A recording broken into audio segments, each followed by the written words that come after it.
কসম করে বলি কোন মন্ত্রতন্ত্র আমি শিখি নাই, মন্ত্র আমি শিখি নাই।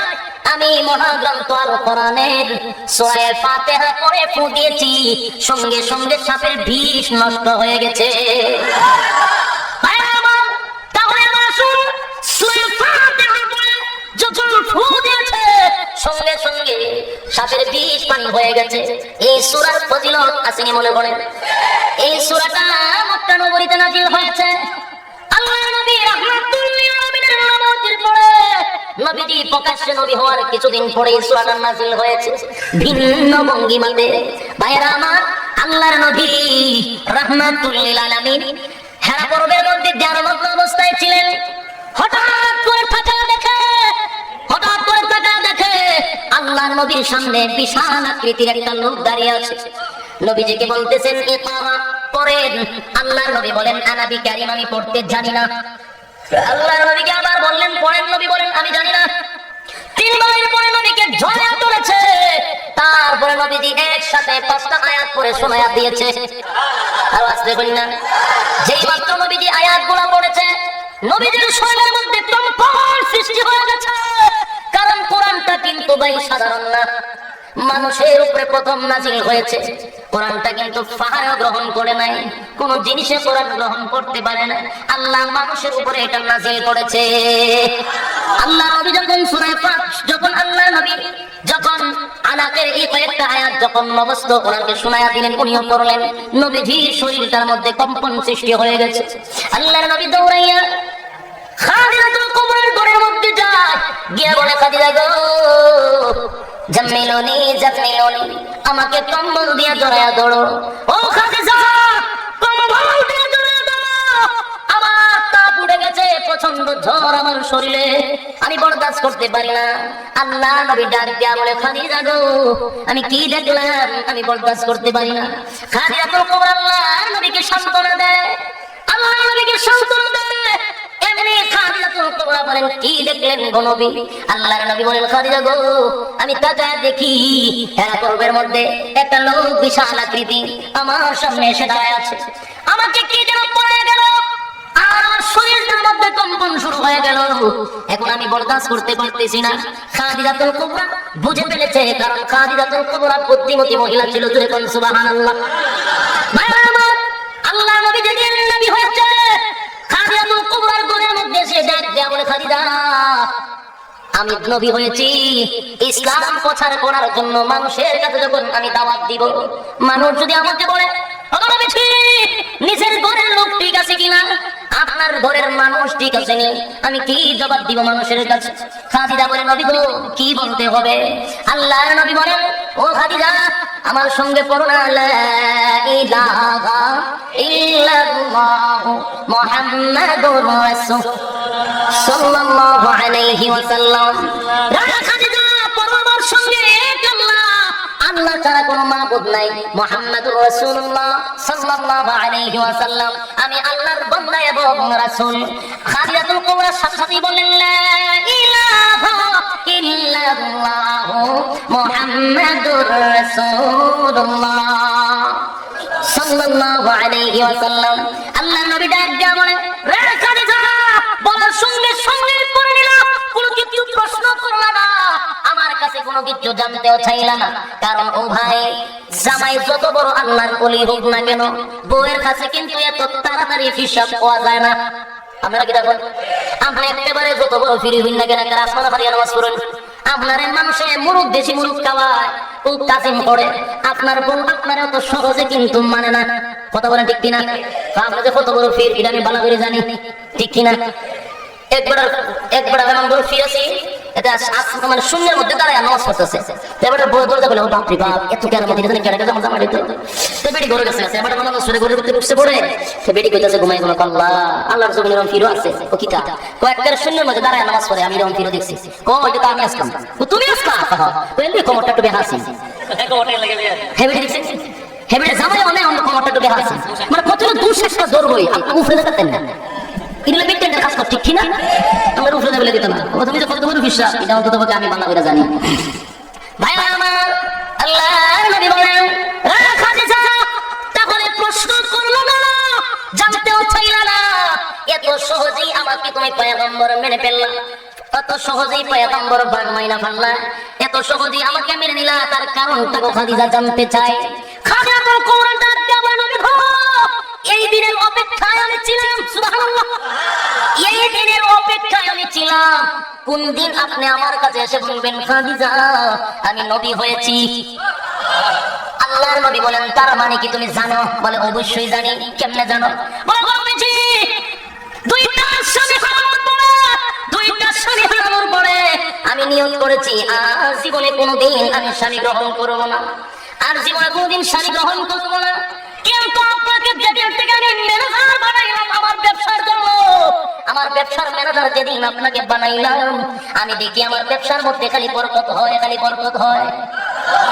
আমি আমার আরেকজন কর্মচারী যে আপনার সাথে সব সময় থাকতো, তার জিজ্ঞাসা করলাম, রে আমার কর্মচারী তুই তো ওনার সঙ্গে মোহাম্মদের সঙ্গে থাকস, একটা জিনিস কি তুমি পড়েছো? বলে কি? এই লোকটা আমার ব্যবসার ম্যানেজার হওয়ার পরে আমার ব্যবসার মধ্যে খালি আয় উন্নতি বাড়ে, খালি বরকত হয়। ওই লোকটার আপনি চিনতে পারেন নাই, এই ম্যানেজার যেমন তেমন ম্যানেজার নয়, এটা সাধারণ কোন ম্যানেজার নয়। ও খাদিজা তোমার ম্যানেজারের সম্পর্কে আমার কাছ থেকে জানবা কি? উনি বলেন, খাদিজা বলেন হ্যাঁ জানতে চাই। তাহলে শুনো খাদিজা, এক নাম্বার হলো তোমার ম্যানেজার তোমার ব্যবসার মধ্যে ঢুকার পরে এত বরকত কেন হয় জানতে চাও? বলে হ্যাঁ। বলে তাহলে শুনো, তোমার ম্যানেজার যখন মাল কেনার জন্য মার্কেটে ঢুকে মাল কিনলে, তখন গোটা মার্কেটের মালের দাম কমে যায়, আর তোমার ম্যানেজার যখন বিক্রি করার জন্য মাল যখন বিক্রি করবে, তখন যখন মার্কেটের ভিতরে ঢুকে গোটা মার্কেটের মালের দাম বেড়ে যায়। তাহলে আসুন, কিনতে গেলে সস্তায় কিনে, বিক্রি করতে গেলে দামে বেশি, ঠিক কিনা? তাহলে লাভ হয় দিকে, দুই দিকে জুড়ে বল না, দুই দিকে লাভ হয়ে যায়। ও খাদিজা আরো শুনবা কি? বলে হ, শুনতে তো মজি লাগে একটু। তাহলে আরো শোনো, তোমার ম্যানেজার যেমন তেমন ম্যানেজার নয়। আমি আরো দেখেছি তোমার ম্যানেজারকে লইয়া আমি মরুভূমি দিয়া একসাথে বকরি চড়াই, প্রচন্ড রুদ্র, এত রুদ্র তাপ দাঁড়ানো যায় না, কিন্তু আমার শরীরে আমাদের কাছে কোনো ছাতাও নাই, রোদ আমাদের শরীরের মধ্যে লাগে, সহ্য করা যায় না। এই রুদ্র আমি তাকায় দেখি আমার শরীরে লাগে 12টা পর্যন্ত গরম হয়ে যায়। আশ্চর্য হয়ে গেলাম, আমি আশ্চর্য হয়ে গেলাম। আমি তাকায় দেখি তোমার ম্যানেজারের শরীরে কোনো রুদ্র লাগে না। আমি তাকায় দেখি আশেপাশে কেউ নাই এবং ছাতাও কেউ ধরলো না, কোথা থেকে ছায়া ধারণ করে। তাকায় দেখি আসমানের মেঘমালা তোমার ম্যানেজারের পিছনে পিছনে হাঁটে। চিৎকার দিয়ে বলেন সুবহানাল্লাহ, আর জোরে বলেন আল্লাহু আকবার। ভাইরা আমার, যার উপরে ছায়া ধারণ করে আকাশের মেঘমালা, সুবহানাল্লাহ।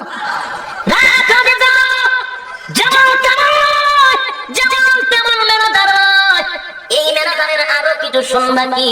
বলে ওর মতো তুই লাগলো যে আরো আরো শোনো, আমি তোমার ম্যানেজারের সঙ্গে একসাথে ছিলাম, হঠাৎ করে দেখি 6-7 জন লোক সাদা কাপড় পরিহিত, এত সুন্দর, দুনিয়ার মানুষের সঙ্গে তাদের কোনো মিল নেই। এই লোকগুলো তোমার ম্যানেজারকে এক জায়গায় নিয়ে গেল, নেওয়ার পরে মাঝখান থেকে এইভাবে অবসন্ত করে এইভাবে মাঝখান দিয়ে পারছে, পারার পরে ভিতর থেকে যা কিছু আছে সব বাহির করছে, কলিজা যা কিছু আছে সব বাহির করেছে। আমি তাকায় দেখি ওগুলো আবার পানি দিয়ে দহত করেছে, এরপরে আবার শরীরের মধ্যে লাগায় দিছে। কিছুক্ষণ পরে দেখি তোমার ম্যানেজার আমার দিকে আসে। আমি আশ্চর্য হয়ে গেলাম যে এই মানুষটাকে এত বড় অপারেশন করার পরে কিছুক্ষণের ভিতরে পুরা সুস্থ, জোরে কন্যা সুবহানাল্লাহ। ও খাদিজা, এটা যেমন তেমন ম্যানেজার নয়। এই খাদিজার ভিতরে উঠে আর পড়ে মনের ভিতরে একটা আশঙ্কা, 2টা স্বামী হারাইয়া জীবনে প্রতিজ্ঞা করেছিল আর কোনদিন স্বামী নিবে না। কিন্তু মুহাম্মদের এই সমস্ত কথা শুনে খাদিজা ঘুমাইতে গেলে মুহাম্মদ, খাইতে গেলে মুহাম্মদ, জায়গায় জায়গায় শুধু মুহাম্মদের কথা স্মরণ হয়। এবারে খাদিজা বিবাহের প্রস্তাব দিলেন, বিয়া হয়ে গেল। লম্বা ঘটনা, তো লম্বা হওয়ার দরকার নাই, বিয়া হয়ে গেল। এবার খাদিজা তো কবরা বলে, নবী গো, আমি একদিন স্বপ্নে দেখি, ঘুমের মধ্যে স্বপ্নে দেখি আকাশের চন্দ্র আমার কোলে উদিত হয়েছে। এবার আকাশের চন্দ্রটা আমার কুলের মধ্যে উদিত। আমি দৌড়াইয়া আমার চাচাতো ভাই তাওরাতের আলেম, তাওরাতের বড় পণ্ডিত, ওই পণ্ডিতের কাছে গিয়ে বললাম, তাওরাতের আলেম, আমি বড় আশ্চর্য ঘটনা দেখেছি আজকের স্বপ্নের মধ্যে। এরকম স্বপ্ন আমার জিন্দেগিতেও দেখি নাই। কেউ দেখেছে কিনা একটু সন্দেহ হয়। কি দেখলাম? তাকায় দেখি আকাশের চন্দ্র আমার কুলের মধ্যে এসে গেছে। তাওরাতের আলেম ব্যাখ্যা করে দেখলো, এই স্বপ্নের তাবির ভাই করলো, ও খাদিজা, তুমি যে স্বপ্ন দেখলা গো, যে স্বপ্ন তুমি রাত্রের বেলায় দেখেছো, এটা যা ব্যাখ্যা আসছে, এটা আসমানের চন্দ্র নয়, এটা আসমানের চন্দ্র নয়। আখির জামানার পয়গম্বর নবী হইয়া সর্বপ্রথম তোমার কুলেই উদিত হইবে। আর আজকে বলেন না সুবহানাল্লাহ, বাড়িতে বলেন না সুবহানাল্লাহ, বাড়িতে হলে তো না জমায় রাখেন না, সবচেয়ে ছাড়েন না, কিছু কিছু কান্দে লয়ে লেগে লেখা তোলে ভয় কইবেন। এত বড় কথা সুবহানাল্লাহ আওয়াজে শয়তান কি ফেন্ডেল দিয়ে বাইরে তো দেখো ভাইরা, আমার লক্ষ্য করে দেখো, খাদিজা সেদিন থেকেই জানে উনি যে নবী হবে। এবার ডাক দিয়া বলে, নবী গো, আমি তো আগেই জানি আপনি নবী হবেন, কোনদিন নবী হবে, এই যে একটা চিন্তায় আমি ছিলাম, অপেক্ষা করতেছিলাম, আজকে আমার সামনে এসে বলেছে, আমি তো আগের থেকেই জানি, এই জন্যই আপনার কাছে বিয়ে বসলাম। খাদিজা তো বড় বুদ্ধিমতী মহিলা, ওনার কিন্তু কোনো দিকেই ওনার কম ছিল না। 40 বছর যদিও হয়ে যায়, কিন্তু রূপে গুণে উনি এক নাম্বার ছিল। এরপরে তদানীন্তন সময়ে উনি ধনাঢ্য মহিলা ছিল, খুব টাকাওয়ালা ছিল এবং শিক্ষিত একটা মহিলা ছিল। যেরকম সুবহানাল্লাহ, যোগ্যতা সম্পন্ন একটা মহিলা। আল্লাহ নবীর সঙ্গে যার বিবাহ হয়েছে, ভাইরা লক্ষ্য করে দেখুন, এই অবস্থায় খাদিজাতুল কুবরার কাছে নবীজি বললেন, ও খাদিজা, এই জন্যই বুঝি সর্বপ্রথম কালিমা পড়ে মুসলমান হয়ে গেল। আল্লাহর নবী রাহমাতুল লিল আলামিন কিছুদিন পরে কোন ঘর থেকে বাহির হয়েছে, এমনি তাকা দেখে আসমান আর জমিনে আল্লাহ নবী রাহমাতুল লিল আলামিন যেই মাত্র ঘর থেকে বাহির হলো, এমনি তাকা দেখে আসমান আর জমিনের মাঝখানে নূরের মিম্বর বসে, আসমান আর জমিনের মাঝখানে নূরের মিম্বরে বসে সাদা কাপড় পরিহিত আল্লাহর নবীকে ডাকে, ইয়া মুহাম্মদ, সুবহানাল্লাহ সাল্লাল্লাহু আলাইহি ওয়াসাল্লাম। আসমান আর জমিনের মাঝখানে নূরের মিম্বরে বসে আল্লাহর নবীকে ডাকে, ইয়া মুহাম্মদ। আল্লাহর নবী ভয় পেয়ে গেলেন। ভয় পাওয়াটা স্বাভাবিক, ঠিক কিনা? আপনারা যদি কেউ ডাকে আসমান আর জমিনের মাঝখানে বইয়া নূরের মিম্বরে, যদি কইও বলে মুদি ভাই এখানে অনেক কথা আছে, আপনারা বলেন বলে কারণে নাই কাছে আপনার সাথে কিছু কথা আছে, কইবেন বলে কারণে আমি আপনার সাথে কিছু কথা আছে, কইবেন না জুতা মুতা থইয়া উঠতে দৌড় দিবেন, দৌড় হলে কিছু না বলবো ভাই না সঙ্গে নাই না সঙ্গে সঙ্গে, ঠিক কিনা? এরপরে বড় কি হবো, তাড়াতাড়ি মুরগি আছে বলে কে রে বলে আজকে ধরেছেন জিন্নাতে আমার সত্যি, ঠিক কিনা? তাহলে আর আল্লাহর পয়গম্বর রাহমাতুল লিল আলামিন ভয় পান নাই, স্বাভাবিক। আল্লাহর নবী রাহমাতুল লিল আলামিন আসমান আর জমিনের মাঝখানে নূরের মিম্বরে বসে আল্লাহ নবী রাহমাতুল লিল আলামিন কি ডাক দেয়, ইয়া মুহাম্মদ। আল্লাহ নবী দৌড়াইয়া খাদিজাতুল কুবরার ঘরের মধ্যে চলে যায়, গিয়া বলে, খাদিজা গো, তাকায়া দেখো, আগে একবার হেরা পর্বের মধ্যে এসেছিল, এখন আবার আমার মাঝখান থেকে ডাকে। আমার মনে হয় এই জমিনে আমি বেশি দিন আর বাঁচবো না। কেন গো নবী বাঁচবেন না কেন জানতে চাই? ও খাদিজা, আমার পিছনে একটা লেগে গেছে, এখন আমার মনে হয় আমি আর বাঁচবো না। খাদিজাতুল কুবরা বলে, নবী গো, কি সমস্যা জানতে চাই? ডাক দিয়া বলে, ও খাদিজা, এখন আসমান আর জমিনের মাঝখানে বসে আমাকে ডাকে। খাদিজাতুল কুবরা বলে, নবী গো, চিন্তার কোনো কারণ নাই, চিন্তা করবেন না। কারণ খাদিজাতুল কুবরা নবীকে সান্ত্বনা দিলেন, ও নবীজি, আসমানের মিম্বরে আসমান আর জমিনের মাঝখানে বসে যে আপনাকে ডাকে, জিন্নাত হতে পারে না, শয়তান হতে পারে না, আপনার কোনো দুশমন হতে পারে না। কারণ যেই মানুষটা জিন্দেগিতে কারো জীবনে কোনোদিন কষ্ট দেয় না, জীবন কারো কোনোদিন ক্ষতি করে নাই, ওই মানুষটার পিছনে শত্রু থাকতে পারে না। আল্লাহর নবীকে সান্ত্বনা দিলেন। নবীজি কিছুদিন পরে আবার বাহির হয়েছে, আবার আসমান আর জমিনের মাঝখানে নবীকে ডাক। নবীজি আবার খাদিজাকে বলল, খাদিজা নবীকে আবার সান্ত্বনা দিল। আবার নবী ঘর থেকে বাহির হয়, আবার আসমান আর জমিনের মাঝখানে বসে আল্লাহ নবীকে ডাকে, ইয়া মুহাম্মদ। আল্লাহর নবী দৌড়াইয়া খাদিজাকে বলে, খাদিজা গো, তুমি তো আমাকে বললা, কিন্তু আমার ভিতরে একটা সন্দেহ, আমার ভিতরে ভয়, এই যে আমাকে ডাকে এটার কারণটাই তো বুঝলাম না। খাদিজা যত বড় ডাক দিয়া বলে, নবী গো, সে সব বলে দিতে পারে। সে ভালো করে যখন দেখবে, পরীক্ষা করে দেখবে এটা আসলে কি, চলুন আমার সঙ্গে তাওরাতের আলেমের কাছে যায়। জ্ঞান নবীজি সব কিছু বলে ডাক দিয়া বলে, ও তাওরাতের আলেম, আমি প্রথম যখন হেরা পর্বের মধ্যে আমি ধ্যানমগ্ন অবস্থায় ছিলাম, আমি হঠাৎ করে তাকায় দেখি এত বিশাল আকৃতির একটা লোক আমার সামনে এসেছে। আমি তাকায় দেখি তার শরীরের মধ্যে একটা দুইটা ডানা নয়, 600 নূরের ডানা লইয়া দাঁড়ায় আছে। ভাইরা আমার, এক একটা ডানা পৃথিবীর এক প্রান্ত থেকে আরেক প্রান্ত লাগাল খায়। আরো জোরে বললাম, পৃথিবীর এক প্রান্ত থেকে যদি আরেক প্রান্ত লাগাল পায়, এত বিশাল এক একটা পাতা। আর লোকটা আসমানের উপরে তার মাথা, আসমানের সঙ্গে মাথা লাগানো এমন সাপ, জমিনের মধ্যে তার দুইটা পা। এত বিশাল আকৃতির লোক আমার সামনে এসেছে। আমাকে যেন কি পড়ায় গেল। আর যখন আমি পড়লাম, রে তাওরাতের আলেম, তখন থেকে আমি একটা জিনিস লক্ষ্য করে দেখলাম, জীবনে এমন আশ্চর্য ঘটনা আমার জিন্দেগিতে কোনোদিন দেখি নাই। যখন আমি ওই আমাকে যেন কি পড়ায় গেল, যখন আমি পড়লাম, পড়ার পরে সঙ্গে সঙ্গে আমার শরীরের মধ্যে তাপ উঠে গেছে। আমি যখন আস্তে করে পাহাড় থেকে নেমে বাড়িতে যাচ্ছিলাম, তাকে দেখি পাহাড়ের পাথরগুলি আমার কদমের মধ্যে এসে যায়, আমাকে সালাম দেয়। এখন আমাকে সালাম দেয়, আমাকে সালাম দেয়, আমাকে গাছে সালাম দেয়, মাছে সালাম দেয়, আমার নবী আল্লাহ বলে ঘোষণা দেয়।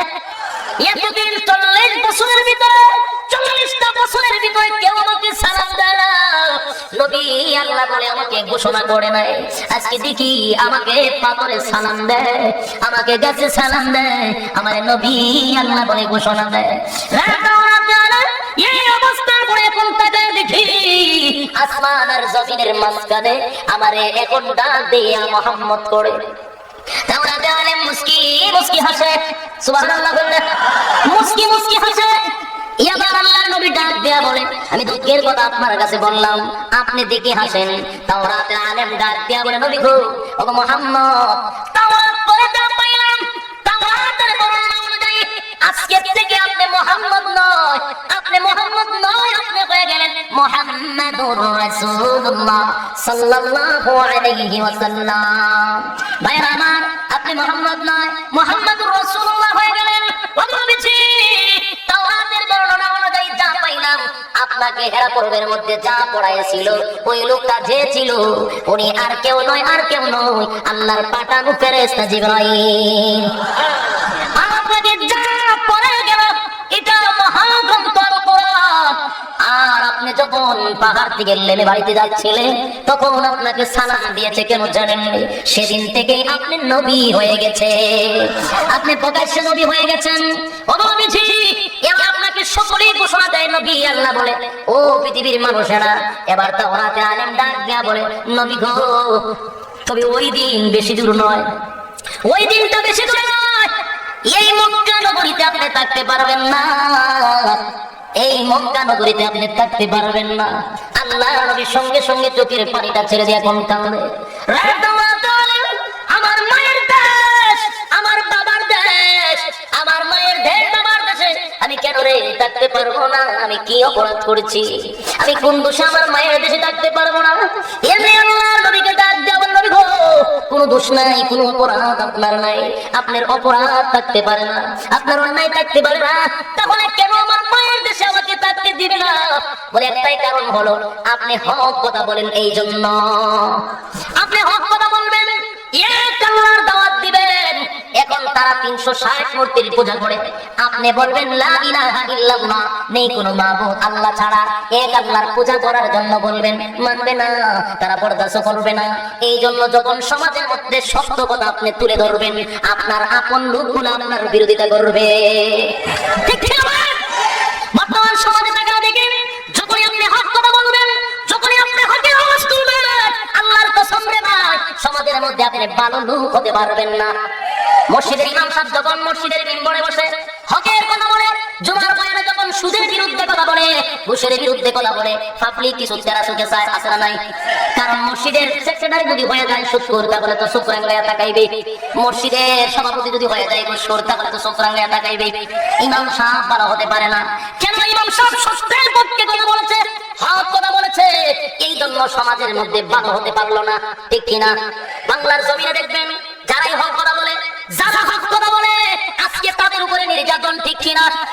যারা হক কথা বলে না তাদের কোনো শত্রু নাই বাংলার জমিনে। ভাইরা আমার, যারা হক কথা বলতেছে বর্তমান প্রেক্ষাপটে অপকর্মগুলি যখন তুলে ধরে পরের দিনই তার উপরে 140 ভোট জারি, আরো জোরে বলেন না। কিন্তু এই জন্য কি হক কথা বলা বন্ধ করে দেব? হে মুসলমান ইমানদার, আল্লাহর জাতের কসম করে বলি রে ভাই, হক কথা ইমাম সাহেব যদি হয় মিম্বরে বসে বসে হক কথা বলতে হবে, ঠিক কিনা? চাকরির বয়ে যদি হক কথা বলেন না, আল্লাহর কাঠগড়াতে আপনার জবাবদিহি করতে হবে, ঠিক কিনা? আজকের সমাজে কিছু ইমাম শাস্ত্র আছে চাকরির বয়ে মিম্বরে হক কথা বলে না। চাকরির বয়ে এ ভাই, হক কথা বলা আমাদের জন্য এখন ফরজে আইন হয়ে গেছে, ঠিক কিনা? চাকরির মালিক কে? খাওয়ানোর মালিক কে? খাওয়ানোর মালিক যদি আল্লাহ হয়, পাল্লে বলা আল্লাহ, খুদার কসম, হক কথা বলে যদি চাকরি চলে যায় তাতে আমরা পরোয়া করি না, ঠিক কিনা বলেন? ভাইরা আমার, সমাজের মধ্যে যখন আপনি হক কথা বলবেন পরের দিন থেকে আপনি জঙ্গিবাদী হয়ে যাবেন। সমাজের মধ্যে আপনি হক কথা বলবেন পরের দিন থেকে আপনি উগ্রবাদী হয়ে যাবেন। ভাইরা আমার, সমাজে হক কথা বললে আপনি ফতোয়াবাদী হয়ে যাবেন, ঠিক কিনা বলেন? সত্যের পক্ষে কোনো কথাই বা আপনি জোরে বলেন না। সত্যের পক্ষে গান গাই বলে আমি বিদ্রোহী, সত্যের পথে ডাকি বলে আমি বিপ্লবী। কোরআনের কথা বলি তাই বলে আমাকে মৌলবাদী, জিহাদের কথা বলি তাই বলে আমাকে জঙ্গিবাদী, ঠিক কিনা? জোরে বলতে হবে। সত্যের পক্ষে গান গাই বলে আমি বিদ্রোহী, সত্যের পথে ডাকি বলে আমি বিপ্লবী। কোরআনের কথা বলি তাই বলে আমাকে মৌলবাদী, জিহাদের কথা বলি তাই বলে আমাকে জঙ্গিবাদী। আমি বিদ্রোহী, বিদ্রোহী বিপ্লবী মৌলবাদী, কেন জঙ্গিবাদী? বিদ্রোহী বিপ্লবী মৌলবাদী, আমি জঙ্গিবাদী। সত্যের পক্ষে গান গাই বলে আমি বিদ্রোহী, সত্যের পথে ডাকি বলে আমি বিপ্লবী। কোরআনের কথা বলি তাই বলে আমাকে মৌলবাদী, জিহাদের কথা বলি তাই বলে আমাকে জঙ্গিবাদী। আমি বিদ্রোহী, বিদ্রোহী বিপ্লবী মৌলবাদী, কেন জঙ্গিবাদী? জন্মের পরে কানে আজান কি দেয়নি, তুমি মৌলবাদী ছাড়া হওনি। বর্তমান সমাজে যারা বামপন্থী নাস্তিক বেঈমানগুলি উলামায়ে কেরামদেরকে নিয়ে যারা সমালোচনা করে, উলামায়ে কেরামদেরকে যখন খাদ্য শুরু হয়ে যায়, বরং তুমি কি জন্মের সময় আজান লাগছিল কিনা? চিৎকার দিয়ে বলতে হবে লাগছিল কিনা? জন্মের সময় মৌলবাদী দিয়ে আজান দেওয়া হয়েছে, ঠিক কিনা? এবার আসুন, জানাজা লাগবে নি? জন্মের পরে কানে আজান কি দেয়নি, তুমি মৌলবাদী ছাড়া হওনি। তবে মরণের পরে জানাজা পড়াবে, তবে মরণের পরে জানাজা পড়াবে, তখন কোথায় পালিয়ে যাবি? বিদ্রোহী, বিদ্রোহী বিপ্লবী মৌলবাদী, কেন জঙ্গিবাদী? বিদ্রোহী বিপ্লবী মৌলবাদী, আমি জঙ্গিবাদী। সত্যের পক্ষে গান গাই বলে আমি বিদ্রোহী, সত্যের পথে ডাকি বলে আমি বিপ্লবী। কোরআনের কথা বলি তাই বলে আমাকে মৌলবাদী, কোরআনের কথা বলি তাই বলে আমাকে মৌলবাদী, জিহাদের কথা বলি তাই বলে আমাকে জঙ্গিবাদী। আমি বিদ্রোহী, বিদ্রোহী বিপ্লবী মৌলবাদী, কেন জঙ্গিবাদী? কি মনে করে ওই হনুমান দাড়ি টুপি দেখলেই তালেবান, ঠিক কিনা? দাড়ি টুপি রাখলে কি তালেবান? সাথে দাড়ি রাখছে আল্লাহ থেকে তালেবান করবে? তো দাড়ি টুপি রাখলে কি সবাই তালেবান হয়ে যাবে? বলেছে কি মনে করে ওই হনুমান দাড়ি টুপি দেখলেই তালেবান, তবে সিংহের চেয়েও বেশি ভয় পায়, তবে সিংহের চেয়েও বেশি ভয় পায় মাথায় পাগড়ি দেখে যদি বিদ্রোহী, ঠিক কিনা? বিদ্রোহী বিপ্লবী মৌলবাদী, কেন জঙ্গিবাদী? সত্যের পক্ষে গান গাই বলে আমি বিদ্রোহী, সত্যের পথে ডাকি বলে আমি বিপ্লবী। কোরআনের কথা বলি তাই বলে আমাকে মৌলবাদী, কোরআনের কথা বলি তাই বলে আমাকে মৌলবাদী, জিহাদের কথা বলি তাই বলে আমাকে জঙ্গিবাদী। আমি বিদ্রোহী, বিদ্রোহী বিপ্লবী মৌলবাদী, কেন জঙ্গিবাদী? বেহায়া নারীর ওই কেমন কদম, ইসলাম মানে ওদের মাথা ব্যথা। বেহায়া নারীর ওই কেমন কদম, ইসলাম মানে ওদের মাথা ব্যথা। তবে পর্দার কথা যদি বলি, তবে পর্দার কথা যদি বলি, তখন হয় আমি ফতোয়াবাদী। বিদ্রোহী বিপ্লবী মৌলবাদী, কেন জঙ্গিবাদী? বিদ্রোহী বিপ্লবী মৌলবাদী, আমি জঙ্গিবাদী। সত্যের পক্ষে গান গাই বলে আমি বিদ্রোহী, সত্যের পথে ডাকি বলে আমি বিপ্লবী। কোরআনের কথা বলি তাই বলে আমাকে মৌলবাদী, কোরআনের কথা বলি তাই বলে আমাকে মৌলবাদী, জিহাদের কথা বলি তাই বলে আমাকে জঙ্গিবাদী। আমি বিদ্রোহী, বিদ্রোহী বিপ্লবী মৌলবাদী, কেন জঙ্গিবাদী? বিদ্রোহী বিপ্লবী মৌলবাদী, আমি কেন জঙ্গিবাদী? ভাইরা আমার, বর্তমান প্রেক্ষাপটে আপনারা যদি সত্যের পক্ষে গান গান, পরের দিন থেকে আপনার উপরে অপমান। ভাইরা আমার, তদানীন্তন সময়ে আল্লাহর নবী রাহমাতুল লিল আলামিন যখন সত্যের পক্ষে গান শুরু করে দিল, কোরআনের পক্ষে যখন কথা বলা শুরু করে দিয়েছে, পরের দিন থেকে দেখা গেল আল্লাহর নবীর বিরোধিতা শুরু হয়ে গেছে। 40টা বছরের ভিতরে আল্লাহর নবীর বিরোধিতা কেউ করে না, কারণ 40 বছরের ভিতরে নবী কোনোদিন হক কথা বলে নাই, ঠিক কিনা? 40 বছরের ভিতরে নবী কাউকে কোনোদিন একটা উপদেশ দেয় নাই। 40 বছর পরে যখন আল্লাহর নবী রাহমাতুল লিল আলামিন কোরআনের কথা বলা শুরু করে দিয়েছে, জিহাদের কথা বলা শুরু করে দিয়েছে, সত্যের পক্ষে যখন কথা বলা শুরু করলো, আল্লাহর নবীর বিরুদ্ধে এখন হামলা আর মামলা। আপন চাচা, আপন চাচি, আপন গোষ্ঠীর লোকেরা নবীকে মারার জন্য চক্রান্ত শুরু করে দিয়েছে, ঠিক কিনা? আল্লাহর নবীকে ডাক দেয়া বলে, মুহাম্মদ, এই মক্কা নগরীতে থাকতে পারবেন না, আপনার আপন লোকগুলি আপনাকে থাকতে দিবে না। লক্ষ্য করে দেখুন, এমনি আল্লাহর নবী কান্দে আর বলে, নবী গো কান্দেন না, ওই দিনটা বেশি দূরে না। ঠিকই দেখা গেল আল্লাহর নবী সব গোষ্ঠীর লোকদেরকে একত্রিত করে নবীজি পাহাড়ের উপরে দাঁড়াইয়া ডাক দিয়া বলে, আমার গোষ্ঠীর লোকেরা, আমি তোমাদেরকে একটা কথা বলবো, বিশ্বাস করবা কি? সকলেই এক বাক্যে বলেছে, হ্যাঁ বিশ্বাস করবো। আমার নবীজি বলেন, আরে আমি যদি তোমাদেরকে বলি এই পাহাড়ের পিছনে একদল হামলাকারী আছে, তোমাদের উপরে হামলা করবে, তোমরা কি বিশ্বাস করবা? হ্যাঁ বিশ্বাস করবো। এখন আল্লাহর নবী বলেন, কেন বিশ্বাস করবা? কেন বিশ্বাস করবা? 40টা বছরের ভিতরে আপনাকে কোনদিন মিথ্যা কথা বলতে শুনি নাই। 40 বছর যাচাই বাছাই করেছি, জীবনে কোনদিন মিথ্যা বলেন নাই, এই জন্য আপনাকে বিশ্বাস করি। 2 নাম্বার হলো, পাহাড়ের চোখে দাঁড়িয়ে আছেন, দুনো সাইড আপনি দেখেন, আমরা কিন্তু এক সাইড দেখি, সুতরাং আপনি পিছনে দেখেন, সামনে দেখেন, এই জন্য বিশ্বাস করো। আল্লাহর নবী ডাক দিয়া বলে, আমার গোষ্ঠীর লোকেরা, তাহলে শুনে রাখো, আজকে তোমাদের সামনে দাঁড়িয়ে একটা কথা বলতে যাই, 40টা বছরের ভিতরে কোনদিন মিথ্যা কথা বলে না, আজ বলবো না। তোমরাই বলেছ পাহাড়ের চুটিলায় দাঁড়ানোর কারণে আমি 2টা সাইড দেখি, তোমরা একটা সাইড দেখো। আমি নবী হওয়ার কারণে আল্লাহ আমাকে দুনিয়াও দেখায়, আখিরাতও দেখায়। আরো চিৎকার দিয়ে বলতে হবে, আরো জোরে বলেন আল্লাহু আকবার।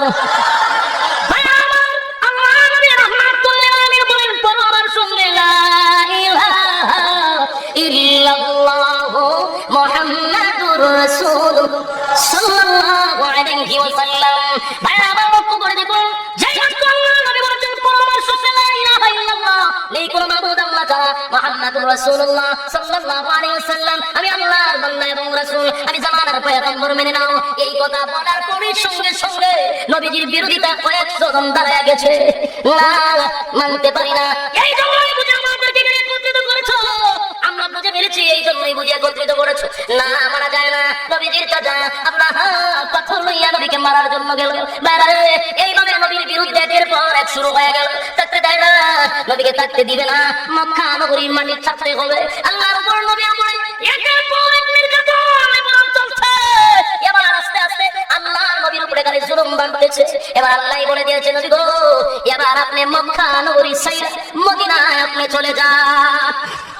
ভাইরা আমার, আল্লাহর নবীর জীবনের সবচেয়ে বড় ব্যথা, সবচেয়ে বেশি কষ্ট পেয়েছিল আল্লাহর নবীর মায়ের দেশ মদিনা, মক্কা ছেড়ে যখন নবীজি মদিনা চলে যাবে, কারণে এমনি দৌড়াইয়া খানের কাবার সামনে গিয়ে কাবারে, আমি তোর কাছে থাকতে পারলাম না, তোর কাছে থাকতে পারলাম না, জীবনের একটা আফসোস, জীবনের এই জায়গা থেকে যাবার সময় তোর কাছে 2টা রাকাত নামাজ পড়তে চাই।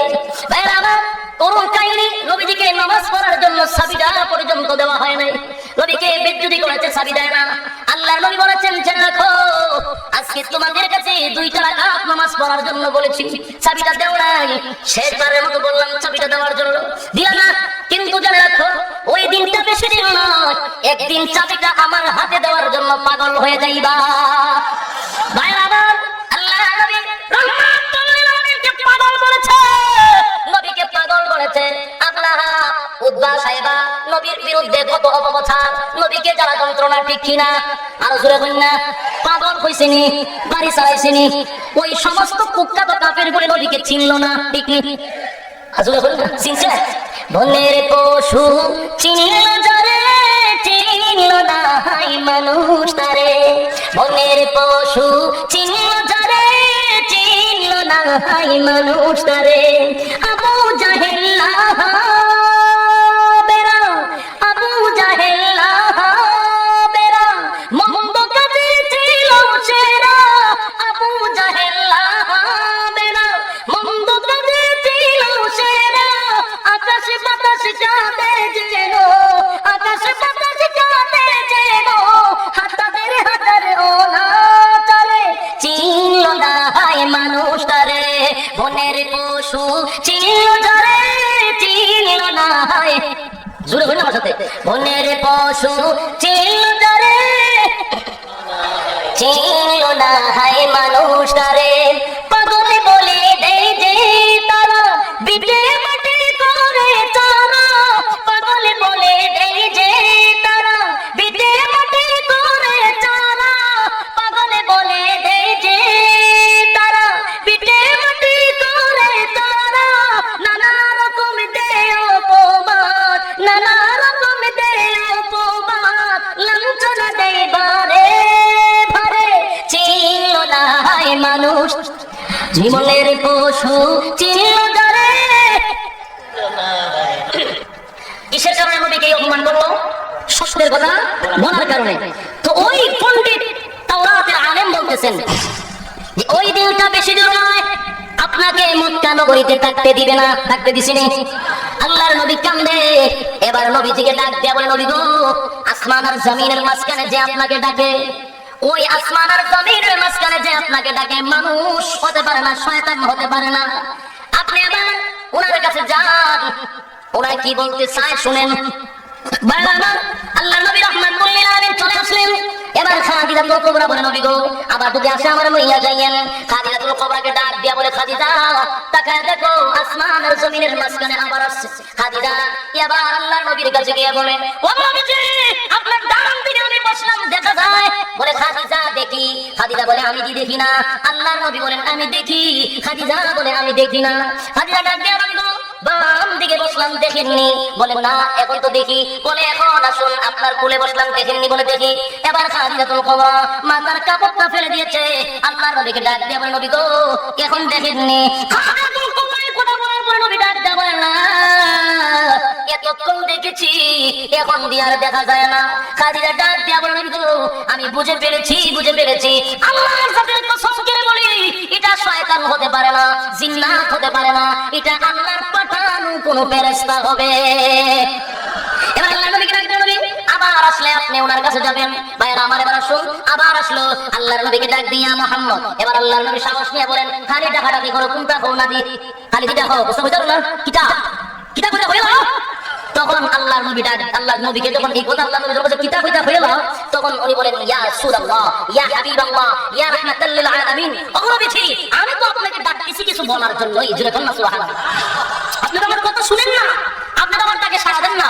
এই জন্য আমি বলিও না এবার আল্লাহর নবীকে ডাক দেওয়া আমি করো এই অবস্থায় আল্লাহ আমাকে পাঠাইছেন আকাশ আর জমিনের মাঝখানে নূরের মিম্বরে বসে আপনার কাছে আসি আল্লাহ আমাকে পাঠাইছে একটা সূরা কমপ্লিট আপনার কাছে শোনায়া দেওয়ার জন্য যাতে মানুষ বুঝতে পারে এই সূরাটার শান এই সূরাটার মান এই সূরাটার নাজিলের ভঙ্গিমা শুনেই যেন মানুষ বুঝতে পারে এটা সাধারণ কোন সূরা না একটু জোরে বলুন না ও নবীজি আল্লাহ আমাকে বলেছে আসমান আর জমিনের মাঝখানে ঝুলন্ত অবস্থায় একটা কমপ্লিট সূরা আপনার কাছে শোনায়া দেওয়ার জন্য এবার শুন আপনি আমার সঙ্গে পড়েন আউযু বিল্লাহি মিনাশ শাইতানির রাজিম বিসমিল্লাহির রাহমানির রাহিম আলহামদুলিল্লাহি রাব্বিল আলামিন আর-রাহমানির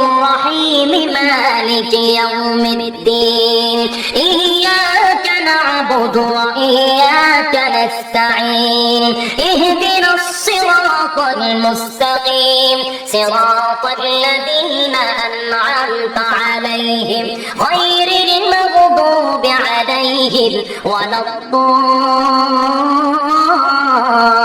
ওয়ালাদ-দাল্লিন আমিন কখন বুঝছেন নাজিলের ভঙ্গিমাটা এই সূরাটা এমন একটা অবস্থায় নাজিল হয়েছে মানুষ শুনলেই যেন বাপ রে নাজিলের ভঙ্গিমাটা কেমন ঠিক না এই সূরা এমন একটি সূরা সূরা ফাতিহা ইমাম সাহেবের কাছে গ্লাস দিয়ে পানি নিয়ে গেলে বলে যে ফেটার বেলা করছে ফেট কামড়া ইমাম সাহেব তো ফাসলা ফুদে এর মধ্যে এক দুইটা ফুল মনে করে সূরা ফাতিহা পড়ে গেছে এর মধ্যে জোরে বল না যত কেরামতি করে দেখেন একটা ফুল অন্তত তোমাকে ফাতিহা পড়ে দিছে ঠিক কি না এই জন্য এই সূরাটা মুমিনদের জন্য শিফা এই সূরার একটা নাম হইল শিফা কথা বলছেন এই সূরাটার নামই হলো শিফা এই জন্য এই সূরাটা মুমিনের সকল ক্ষেত্রে আপনার আধ্যাত্মিক দৈহিক সকল রোগের ঔষধ সূরা ফাতিহা ওয়া নুনাজ্জিলু মিনাল কুরআনি মা হুয়া শিফা